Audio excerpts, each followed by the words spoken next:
사람들은 세상의 반은 남자 혹은 여자라고 말을 하곤 합니다. 자, 이건 사람의 구성비를 말하는 겁니다. 남자 아니면 여자, 여자 아니면 남자 당연한 것이죠. 그러나 이것은 단지 구성비만을 말하는 것이 아닙니다. 남녀의 다른 점을 말하는 것이기도 합니다.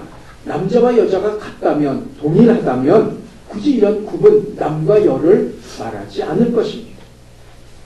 남녀의 차이점, 그걸 또 한 가지로 이야기하고 있다는 말입니다. 그런데 남녀의 차이점은 이것만이 아닙니다. 어제 인터넷에서 재밌는 것 하나 봤습니다. 형과 누나의 차이점입니다. 자, 형이 있으면 수학을 잘한답니다. 그리고 누나가 있으면 언어를 잘한다 하는 그런 신문 기사에 달린 댓글입니다. 자, 그 이유가 뭐냐? 형의 경우 발차기가 어디서 날아올까? 또 빈도수와 패턴과 궤적을 여러 가지 계산을 해서 피해야 하기 때문에 삼각함수와 통계학 등의 수학을 잘하는 것이고, 누나는 여자들이죠. 논리적으로 말을 하니까 말싸움에서 이겨야 하려면 국어를 잘해야 된다. 그래서 형을 두면 수학을, 그리고 누나를 두면 국어를, 언어를 잘한다 하는 그런 이야기입니다. 형은 없고 누나만 있는 저희 작은 아이를 보면 이게 어느 정도 맞는 이야기 같기도 합니다. 여기 남녀 간의 차이점에 대한 이야기인데, 남녀 간의 차이점은 이것 외에도 다른 것이 있습니다. 대표적인 것 하나가 남녀 간의 대화입니다. 여자가 뭔가 한참 얘기하려 치면 남자가 한마디 합니다. 그래서 결론이 뭔데? 여자는 과정의 무게를 두고 남자는 결론에 집중합니다. 과정과 결론, 여기 두 가지 가운데 어느 쪽이 더 중요할까요? 정답은 둘 다입니다. 과정이 없는 결론은 존재하지 않습니다. 또 결론이 없는 과정 또한 없습니다. 과정이 있기 때문에 결론이 있는 것이고, 결론이 있기 때문에 과정을 무시할 수 없다는 말입니다. 그러나 이것은 남녀 간의 대화의 차이점만이 아닙니다. 그리스도인의 삶, 성도의 삶에 있어서도 동일합니다. 그럼 성도의 결론이 무엇입니까? 천국, 하늘나라입니다. 그럼 성도의 과정은 무엇입니까? 현재 우리가 살고 있는 이 세상에서의 삶입니다. 그리스도인의 결론, 하늘나라이고, 그리스도인의 과정, 현재의 생활입니다. 그런데 여기서 중요한 것이 하나 있습니다. 이 둘, 성도의 결론인 천국과 과정인 이 세상에서 현실에서 삶은 절대로 따로 떼어서 생각할 수 없는 것이고, 또한 이 둘, 결론과 과정은 그것을 이루는 각각의 주체가 다르다는 말입니다. 이것을 우리가 오늘 본문을 중심으로 함께 생각을 해보고자 합니다. 오늘 저와 여러분이 읽은 본문은 영원한 세상, 영원한 하늘나라, 그리고 영원한 땅, 새하늘과 새 땅에 대한 내용입니다. 세상에서 하나님의 심판은 끝났습니다. 이전의 땅과 하늘은 없어졌습니다. 새하늘과 새 땅이 시작이 되고 있는 겁니다. 1절을 보십시오. 요한이 본 마지막 환상, 새하늘과 새 땅입니다. 새하늘과 새 땅이라고 하는 이유는 기존에 있던 하늘과 땅이 없어졌기 때문입니다. 없어졌다, 사라졌다는 의미입니다. 히브리 단어 가운데 바라라는 그런 단어가 있습니다. 바라.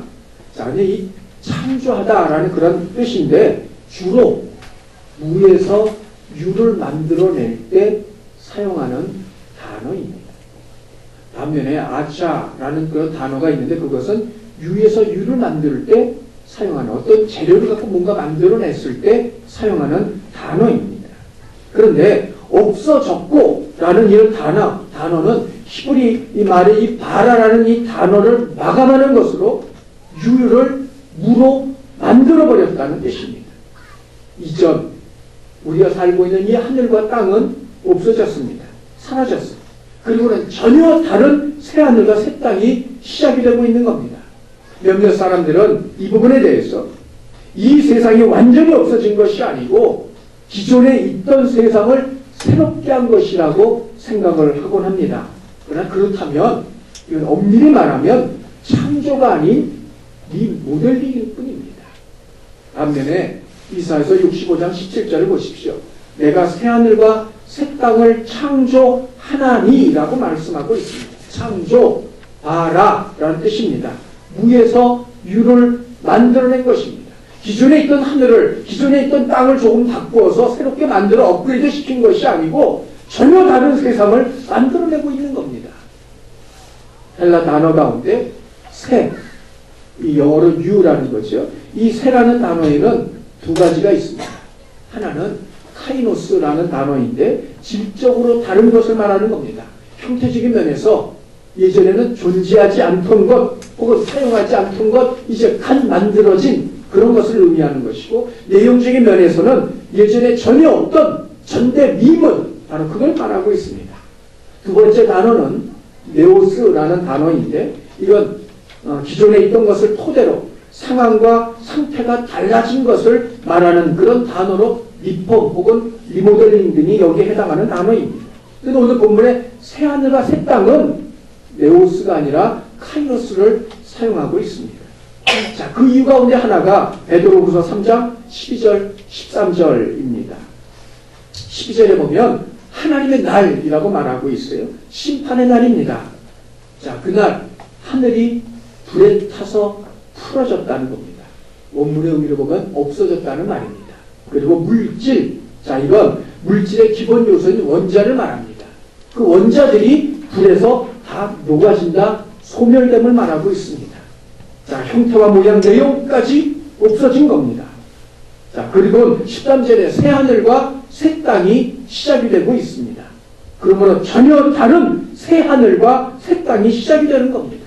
이때 없어진 건 기존의 하늘과 땅만이 아닙니다. 자, 1절을 다시 보시기 바랍니다. 1절에 보면 바다도 다시 있지 않더라 말하고 있습니다. 다시 있지 않더라? 역시 없어졌다는 말입니다. 하늘과 땅이 없어졌는데 바다가 무사할 리 없습니다. 그러나 바다가 없어졌다는 것은 벗어난 다른 의미가 포함이 되어져 있습니다. 다음 사진 보여주시죠. 자, 남미 볼리비아 폭포라는 이름을 가진 호수의 위성 사진입니다. 여러분이 보실 때 왼쪽의 것이 1986년 10월에 찍은 위성 사진이고, 오른쪽에 보시는 것이 올해 1월 16일 날 찍은 위성 사진입니다. 30년 만에 미국 LA에 2배쯤 되는 면적의 호수가 불과 2%만 남기고 지구상에서 사라져버렸습니다. 학자들은 지리적인 위치 혹은 기후변화 등의 그 원인을 꼽고 있습니다만, 이 호수가 다시 회복될 가능성은 전무하다는 겁니다. 정말 비가 아주 집중적으로 쏟아져서 15지면 모르겠거니와 다시 회복되는 건 불가능하다는, 완전히 사라져버린 겁니다. 그리고 오늘 본문에 바다가 사라졌다는 것은 이런 가시적인 것보다는 다른 의미상의 문제라는 겁니다. 유대인에게 있어서 바다는 혼돈과 재앙, 그리고 파멸과 고난, 고통 등을 의미합니다. 더욱이 계시록 13장 1절을 보십시오. 짐승이 적그리스도를 말합니다. 바다에서 올라오고 있어요. 바다가 결국 짐승의 영역임을 알 수 있다는 말입니다. 그런데 그런 바다가 사라져버렸다, 그 다시는 괴로움과 죄가 더 이상 존재하지 않음을 말하는 겁니다. 그래서 그곳이 새하늘과 새 땅입니다. 그러나 나타난 것은 새하늘과 새 땅만이 아닙니다. 새 예루살렘도 나타나고 있습니다. 2절입니다. 거룩한 성 새 예루살렘이 하나님께로부터 하늘에서 내려오니 그랬습니다. 예루살렘 실제 어떤 도시를 말하는 것이 아닙니다. 21장 9절을 보십시오. 자, 내가 신부 곧 어린 양의 아내를 내게 보이리라. 어린 양의 신부가 누구인지, 그의 아내가 누구인지 보이리라 말하고 있습니다. 자, 그리고는 10절을 보십시오. 거룩한 성 새 예루살렘을 보이고 있으니 라고 말하고 있습니다. 결국 즉 어린 양의 신부가 거룩한 예루살렘이며, 여기서 이 어린 양의 신부는 하나님의 백성이요 교회임을 우리가 이전에 살펴보았습니다. 결국 새 예루살렘은 실제 도시가 아니라 하나님의 백성이요 교회임을 알 수 있습니다. 그런데 이 새 예루살렘 교회의 중요한 것 한 가지가 있습니다. 3절을 보십시오. 하나님의 장막이, 그리고 하나님께서 교회와 성도들과 함께 하신다는 겁니다.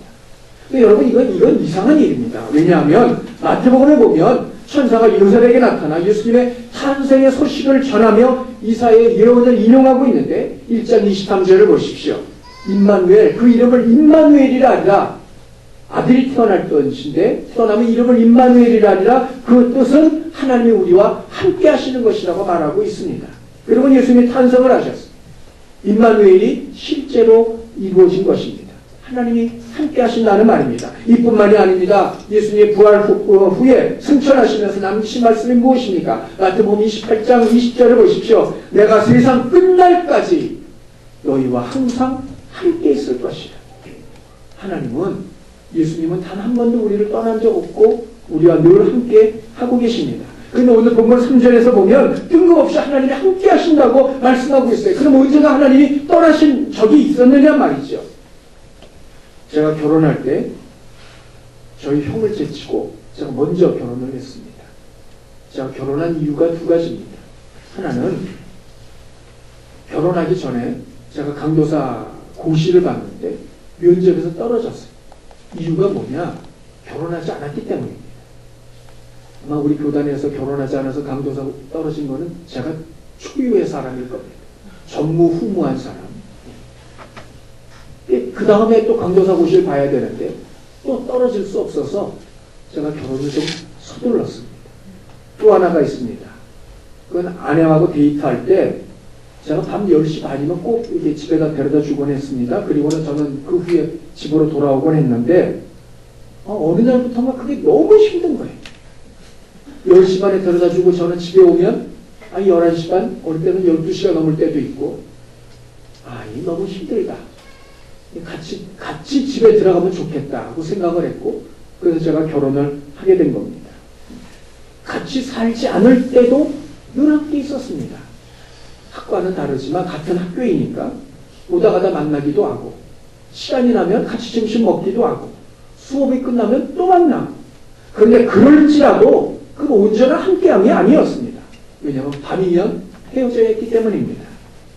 예수님은 늘 우리와 변함없이 함께하고 계십니다. 그러나 그럴지라도 예수님과 우리 사이에는 죄가 늘 끼어있고 그래서 예수님과 하나님과 온전한 동행은 아니었다는 말입니다. 그런데 이제는 바로 그 온전한 동행, 함께 살아감이 시작이 된 겁니다. 중간에 끼어들 것이 없습니다. 방해하는 것이 없습니다. 헤어질 일도 없습니다. 이것이 하나님이 우리와 함께 하신다는 것의 의미입니다. 그러면 그 결과가 무엇입니까? 4절 우리 다 함께 읽습니다. 시작. 모든 눈물을 그 눈에서 닦아주시니 다시는 사망이 없고 애통하는 것이나 곡하는 것이나 아픈 것이 다시 있지 아니하리니 처음 것들이 다 지나갔습니다. 하나님이 함께 하시는 결과 5가지가 없음입니다. 첫째는 눈물이 없습니다. 이건 심적인 고통을 말하는 것입니다. 두 번째는 사망이 없어요. 다시는 죽지 않는다는 말입니다. 세 번째는 애통이 없습니다. 세상에 살아가면서 슬픈 일이 없다는 이야기입니다. 곡하는 것이 없습니다. 한숨과 신음, 울부짖음이 없다는 이야기입니다. 아픔, 자 이건 인생을 사는 동안의 수고로움과 이 육체적인 고통을 말하는 것입니다. 한마디로 말하면 사람이 이 세상을 살아갈 때 겪을 수 있는 모든 괴로움이 다 사라졌다는 겁니다. 천국에서는 이 세상의 모든 괴로움을 더 이상 겪지 않아도 됩니다. 천국에는 그런 것들이 없기 때문입니다. 여러분, 천국이 무엇입니까? 천국, 성도들의 인생의 마지막 결론이고 마지막이고 마침표입니다. 지난 주간 우리가 2주간 동안에 강사를 모시고 매일 성경 말씀 묵상에 대해서 세미나를 하셨습니다. 자, 세미나를 마치고 난 후에 이 강사분과 교제를 나누는 도중에 그분이 그런 말씀을 하십니다. 본인이 중학교 들어가서 첫 시험을 보는데 영어 시험을 첫 시험이기 때문에 정말 열심히 준비했다는 겁니다. 하나도 남김없이 답안지를 다 썼다는 거죠. 근데 성적이 엉망으로 나온 거예요. 이유가 뭐냐? 영문 작성을 해놓고 마지막에 마침표를 안 찍었다. 선생님이 하시는 말씀이 마침표를 찍지 않았으니 계속 진행이라는 거죠. 그 뒤가 없으니 틀렸다는 거예요. 그것버렸다는 거예요. 영어 시험을 망쳤고 그 위에 한동안 영어로부터 멀어진 적이 있었노라고 고백하는 이야기를 들었습니다. 성도로서 인생의 마침표가 무엇입니까? 천국이. 마침표를 찍는 것, 천국이 우리 인생의 마침표입니다. 더 이상은 없다는 겁니다. 그러면 이 세상에서의 삶, 눈물이고 사망이고 애통이고 곡하는 것이고 아픔이고 이런 것들이 무엇이냔 말이죠. 그건 마침표를 찍기 위한 과정입니다. 성도 여러분, 우리가 분명히 알아야 할 것이 바로 이것입니다. 지금 현재의 눈물과 사망과 고통과 괴로움과 절망의 벽에 부딪힐 수 있습니다. 그리고 실패와 쓰러짐은 있을 수 있지만 그건 결론이 아니라 과정입니다. 과정이라 하는 것은 아직도 결론이 남아있다는 것입니다. 그러므로 이 과정이 마지막이라고 생각하는 것은 착각이고 사단의 속임수일 뿐입니다. 울고 계시는 분이 계십니까? 더 이상은 없다고 생각하는 분이 계십니까? 간혹 그렇게 생각해서 극단의 선택을 하는 경우도 종종 있음을 보게 됩니다만, 그러나 그건 과정을 결론이라고 생각하는 오해입니다. 천국에 오기 전까지 더 이상은 없다고 말씀하지 마십시오. 왜냐하면 그것은 여전히 과정이기 때문에 그렇습니다. 이 세상에서 삶이 아무리 고될지라도 그건 과정이지 결코 결론이 아닙니다. 얼마 전 제가 탈북자들에 대한 이야기를 읽어본 적이 있습니다. 거의 탈북자들의 대부분의 소원이 사우스 코리아라는 이야기죠. 사우스 코리아라는 겁니다. 그런데 그들이 탈북하면서 두 가지 경로를 통해서 주로 이 사우스 코리아의 한국의 남한에 도착하게 되어지는데, 자, 첫 번째는 베트남이나 태국 혹은 이런 제3국을 거쳐 한국으로 들어오는 겁니다. 중국에서 한국으로 바로 못 온대요. 왜냐하면 공안에 붙잡히면 바로 북한으로 송환되기 때문입니다. 두 번째 방법이 있다면, 다른 경로가 있다면 몽골로 넘어가는 겁니다. 자, 그런데 몽골로 넘어가려면 지나가야 될 장애물이 하나 있습니다. 다음 사진 보여주세요. 지금 여러분이 보시는 것이 고비 사막입니다. 중국과 몽골 국경지대에 있는 사막. 저 사막을 통과해야 몽골로 들어갈 수 있다는 겁니다. 자, 그런데 저기까지 가는 것만도 정말 힘든 일입니다. 왜냐하면 공안의 눈을 피해서 저기까지 도달해야 되거든요. 설사 저 고비 사막에 도착했다 할지라도 안심할 수 없습니다. 왜냐하면 저 사막 안에도 여전히 중국의 공안들이 있기 때문입니다. 눈에 띄면 잡히면 바로 북송이니까. 자, 그래서 이걸 대비하기 위해서 탈북자들이 늘 몸에 지니는 두 가지가 있답니다. 하나는 면도날이고 또 하나는 독약이라는 겁니다. 잡히면 자기 손목을 끊겠다 이거죠. 독약을 먹고 죽겠다는 겁니다. 죽는 게 송환되는 것보다 더 낫기 때문에 어차피 가본들 또 수용소에 감금이 될 거고 그건 죽지 못해 사는 것과 다를 바가 없는 거. 똑같은 삶이니까 그런 것을 가지고 간직하고 있다는 거예요. 자, 저렇게 사막에 들어간다 할지라도 사막을 지나는 동안에 그저 물 한 벽, 나침판 하나만을 의지하고 가야 된다고 합니다. 가다 보면 간혹 사람의 백골을 만난다는 거예요. 그게 누구겠어요?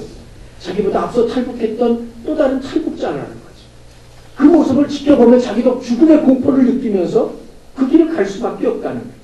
그렇게 조심스럽게 가다가 나무 타는 냄새, 이제 추우니까 불을 피운 겁니다.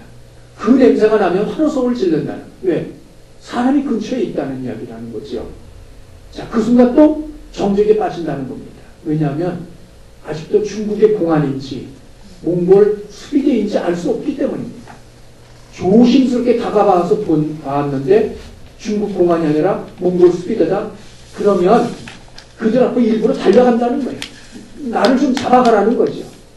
자, 이들은 여권이 없으니 불법 체류자고, 불법 체류자이니까 감옥에 교도소에 수감이 되어 있다가 그들의 소원대로 비행기에 몸을 싣고 한국으로 추방이 된다는 겁니다. 몽골 수비대를 만나는 게 그들의 꿈이고 목적이에요. 그런데 주목할 게 하나 있습니다. 그들이 몽골 수비대에 붙잡혀 차 안에 실려서 교도소로 끌려가는 그 도중에, 이송되는 도중에 그들은 그 차 안에서 왁자지껄 떠든다는 거예요. 농담도 서로 주고받고. 이유가 뭡니까? 지금 가는 곳이 어딘데? 감옥에, 교도소에. 그러나 그럼에도 불구하고 그들은 그렇게 한다는 거예요. 왜냐하면 그것이 마지막 결론이 아니기 때문에. 거기 몇 달간 견디면 그들이 마지막 그렇게 목표하고 있는 한국으로 갈 수 있기 때문에. 그들은 교도소로 수감되는, 이송하는 그 차 안에서 서로 웃으며 떠들며 농담까지 주고받는다는 말입니다. 감옥은 과정이요, 결론은 사우스 코리아이기 때문이라는 겁니다. 우리네 성도들의 삶 역시 마찬가지입니다. 눈물과 아픔, 고통 속에 머물 수도 있습니다. 그러나 그건 과정입니다. 결론은 천국 하늘나라입니다. 자, 이렇게 말하는 증거가 무엇입니까? 5절 보십시오. 내가 만물을 새롭게 하느라. 새롭게 한다. 이 새라는 이 단어. 자, 이건 앞서 우리가 살펴봤던 본질이 완전히 다른 새 것을 말하고 있는 겁니다. 그러면서 말씀하고 있습니다. 이를 기록하라. 반드시 이룰 것에 대한 약속의 보증이고 계약서입니다. 기록한 다음에 내가 그걸 이루는지 그렇지 않은지 확인해 보라는 그런 말씀입니다. 여기서 더 중요한 것이 하나 있습니다. 그건 내가라는 겁니다. 내가. 누굽니까? 우주에 앉으신 예수 그리스도이시고 온 세상의 주인이시고 주관자이신 바로 주님을 말합니다. 무엇을 의미합니까? 하나님이 하시겠다는 겁니다. 하나님께서 이루신다는 것을 말씀하고 있는 겁니다. 이것을 말씀만으로 부족하여 도장에 사인까지 하고 계십니다. 6절 보십시오. 두 가지 확증을 주고 계세요. 첫 번째는 이루었다라는 말씀입니다. 이루었다. 예수님께서 십자가 달리실 때 하셨던 일곱 마디 말씀 가운데 한마디입니다. 다 이루었다. 근데 거기서 이루었다는 단어는 테텔레스타이라는 단어입니다. 이건 과거의 일, 죄와 관련된 속죄 일을 다 끝냈다는 말씀입니다. 그리고 오늘 본문의 두 번째, 이 이루었다는 단어가 등장을 하는데, 이건 테텔레스타이와는 다른 단어입니다. 디누마이라는 그런 단어인데, 자, 이것은 어떤 일을 이루었다는 것이고, 그것이 천국의 완성을 말하는 것입니다. 즉, 새 창조를 끝냈음을 말씀하고 있는 이야기입니다. 두 번째는 알파와 오메가라는 말씀입니다. 알파와 오메가, 헬라어, 그 철자 가운데 첫자와 마지막 글자이기도 하고, 영어로 비유하면 A와 Z에 해당하는 이야기입니다. 그리고 오늘 본문 6절에 보면 처음과 마지막이라고 말씀하고 있습니다. 그런데 이건 시간만을 말하는 것이 아닙니다. 하나님의 전지, 모르는 것이 없음을 의미합니다. 하나님의 전능, 하지 못하는 것이 없음을 의미합니다. 중요한 것은 이것을 이루는 주체입니다. 누가 이걸 이루느냔 말이에요. 하나님이십니다. 처음과 마지막이라. 일의 시작과 마지막을 말씀하고 있고, 다시 말하면 내가 시작했으니 내가 책임지고 그 일을 완성하겠다는 말씀이에요. 그 대표적인 예가 아브라함입니다. 성경에는 없습니다만 흔히 아브라함을 가리켜 믿음의 조상이라고 이야기를 합니다. 그런 믿음의 조상, 엄밀히 말하면 아브라함 이전에도 믿음의 사람들이 여러 있었어요. 자, 그러므로 믿음의 조상이란 말은 믿음의 시작을 말하는 것이 아닙니다. 하나님께서는 그를 다루어 가시는 것을 표현하고 있는 이야기입니다. 아브라함이 갈대아 우르 자기 고향에 있을 때 하나님께서 그를 부르시고 말씀하고 계시는 것이 있습니다. 자, 그래 우리 먼저 주목해봐야 될 것은 아브라함이 어느 날 하나님께 먼저 가서 하나님 나를 제발 좀 가나안 땅으로 보내주십시오. 간청한 것이 아닙니다. 하나님께서 그에게 가라고 말씀하고 계십니다. 가라. 하나님이 이 일을 시작하셨음을 말씀하는 겁니다. 그리고 그에 따라 그를 마침내 가나안 땅에 도착을 합니다. 그러나 그게 끝이 아닙니다. 우여곡절을 겪지만 하나님은 아브라함을 독자 이삭을 번제로 바치는 데까지 이끌고 가신다는 겁니다.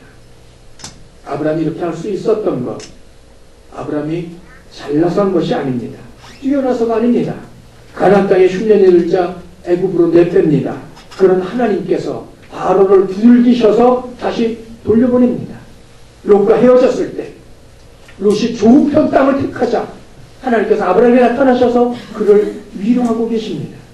말씀을 따르지 않고 이스마엘을 낳자 하나님께서 그런 아브라함을 향하여 13년간 침묵하시지만 완전히 버리신 것이 아니고 다시 찾아오셔서 언약을 새롭게 하십니다.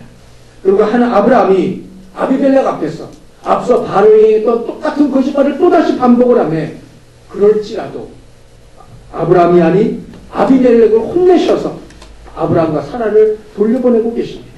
그리고 마침내 독자 이삭을 번제로 드리는 데까지 이끌고 계십니다. 아들을 위해 아브람만 25년간 기다린 것이 아닙니다. 그날을 위해서 하나님도 아브라함을 기다려주셨습니다. 그 결과 이삭을 바치는 데까지 이끌고 나아가시는 겁니다. 일을 마치는 겁니다. 누가 한 것입니까?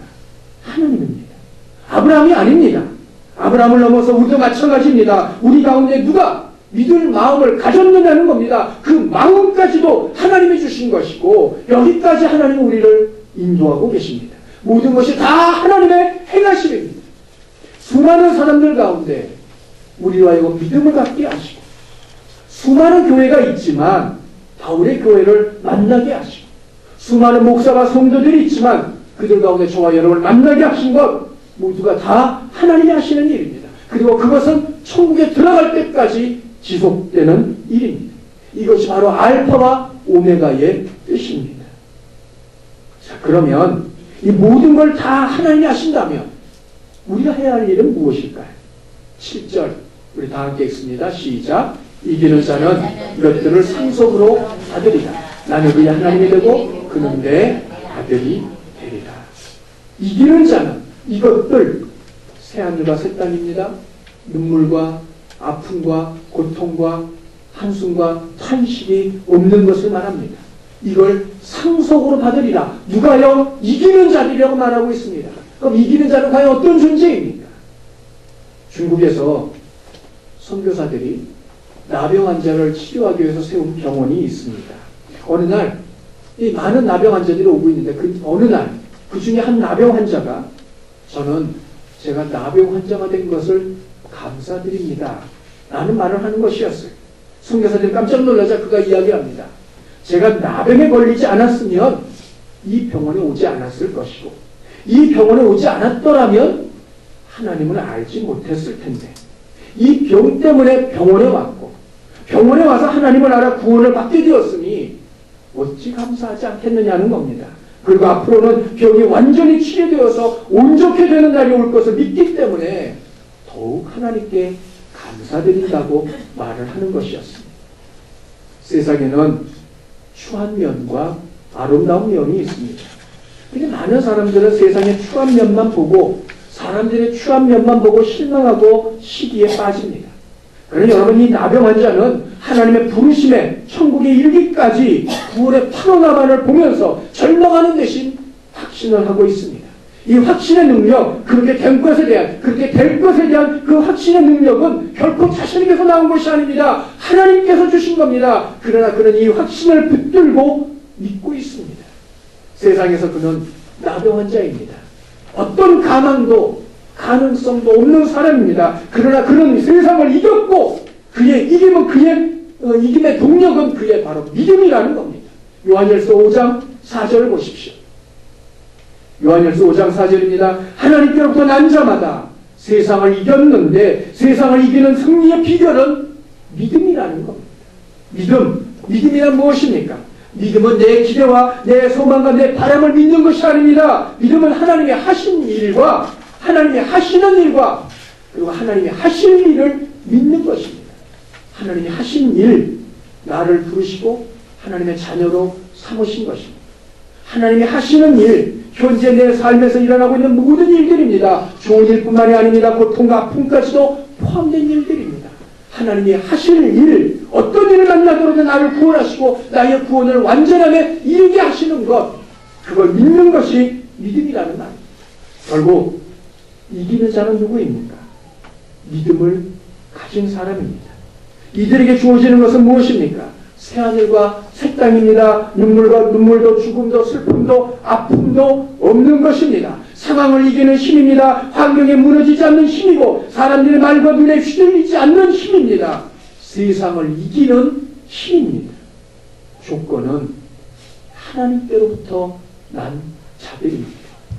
하나님의 백성, 하나님의 자녀라면 이 믿음을 가질 수 있습니다. 이 믿음을 가지고 있는 사람은 이길 수 있습니다.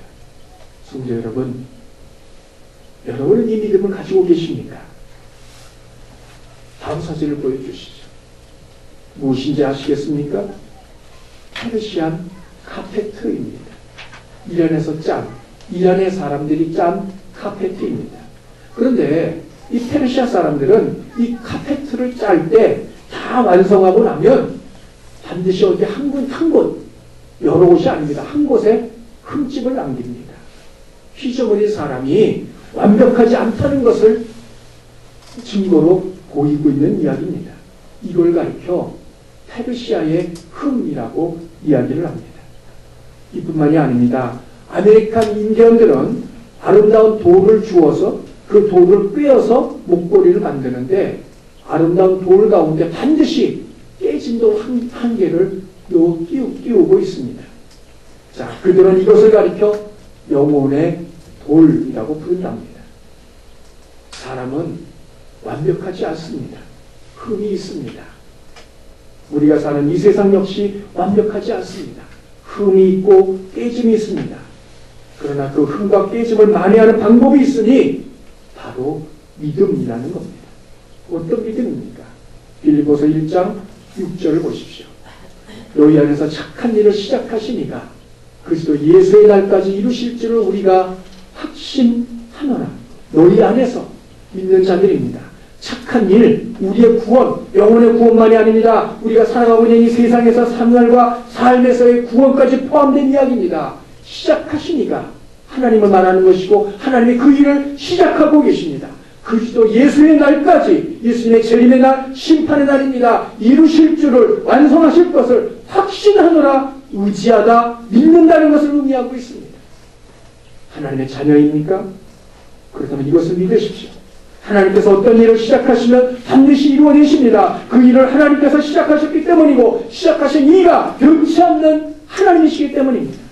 하나님이 내게 손대지 않으셨다면 모르겠거니와 시작하셨다면 결코 우리를 포기하지 않으실 겁니다. 그것이 하나님의 자존심입니다. 사람은 건물이든 프로젝트든 시작하였다가 미완성으로 끝내는 경우가 있습니다. 그러나 하나님은 마침내 완성하십니다. 이 하나님을 믿는 것이 믿음이고 이 믿음이 있는 자는 새하늘과 새 땅을 그리고 눈물도 사망도 슬픔도 아픔도 없음을 상속받게 될 것입니다. 우리가 겪는 세상의 모든 일들은 다 과정입니다. 그리고 그 하나님은 그 모든 과정을 거쳐서 마침내 완성함에 이르게 하실 겁니다. 이것이 하나님이 하시는 일입니다. 반면에 우리가 해야 할 일은 그 하나님을 믿는 것입니다. 자신의 부족함을 느낄 수 있습니다. 정말 내가 그리스도인이 맞는가? 내가 정말 구원받은 사람인가? 의심을 할 때가 있을 수 있습니다. 그리고 세상의 왜곡됨과 어쩔 수 없는 절망적 상황에 놓여 있을 수도 있습니다. 그러나 그럴지라도 그런 것들이 하나님을 믿는 믿음을 빼앗아가지 못하게 하십시오. 오히려 믿음으로 그 모든 것들을 이겨나가십시오. 우리가 살고 있는 것들은 모두 다 과정입니다. 결코 마지막이라고 속지 마십시오. 처음도 과정도 마지막도 다 하나님의 손에 있음을 기억하십시오. 그리고 이 하나님은 우리의 구원을 완성해 가실 것이고 그러면 우리는 그 하나님을 믿어야 될 줄 압니다. 그리고 이 믿음이 있는 자는 세상을, 자신을, 그리고 환경을 이길 수 있습니다. 찬송가 가사 가운데 후렴구에 이런 것이 있습니다. 믿음이 이기네, 믿음이 이기네, 주 예수를 믿음이 온 세상이 이기네. 그리고 이 믿음이 있는 자는 예수님께서 마르다에게 말씀하신 것처럼 믿느냐? 그러면 하나님의 영광을 보게 될 것이라 말씀하신 것처럼 이 믿음이 있는 자들마다 하나님의 영광을 보게 될 것입니다. 바라는 것은 이 믿음이 가득하고 이 믿음으로 말미암아 자신의 한계와 처한 상황과 사단의 속임수를 이기며 살아갈 수 있나. 그리함으로 말미암아 우리가 살고 있는 이 세상 속에서도 미리 천국을 맛보며 살아갈 수 있나. 저와 여러분이 다 되시기를 주님의 이름으로 축원합니다.